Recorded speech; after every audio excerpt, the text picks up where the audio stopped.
फलटणमध्ये राष्ट्रवादीला धक्का बसण्याची शक्यता आहे। रणजित नाईक निंबाळकर जयकुमार गोरेंबाबत रामराजे नाराज असल्याचं आता पाहायला मिळतंय। तक्रारीची दखल न घेतल्यास तुतारी हाती घेणार रामराजे नाईक निंबाळकर यांनी सूचक वक्तव्य केलंय। रामराजे नाईक निंबाळकर तुतारी हाती घेणार का हे पाहणं आता महत्त्वाचं ठरलंय। मात्र आता हा सवाल उपस्थित झालाय की रामराजे नाईक निंबाळकर हे तुतारी हाती घेतील का, कारण आता फलटणमध्ये राष्ट्रवादीला धक्का बसण्याची शक्यता वर्तवण्यात येते।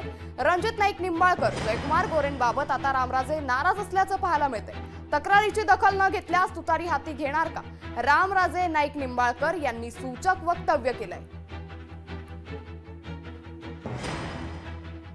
रणजित शिव नाईक निंबाळकर आणि त्यांचे साथीदार जे गल्लोगल्ली दहशत करतायत त्यांच्या विरुद्ध आहे आणि या दहशतीला भारतीय जनता पार्टीला सत्तेतनं साथ देऊ नका एवढीच खरी आपली तक्रार आहे। ते बरोबर आहे का? तेवढं त्यांना सांगून बघू।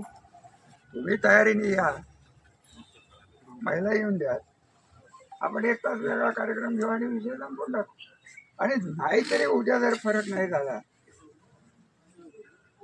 आपल्याला तुतारी वाजवायला किती वेळ लागेल? लोकशाही मराठी ऐका, पहा, जागरूक रहा।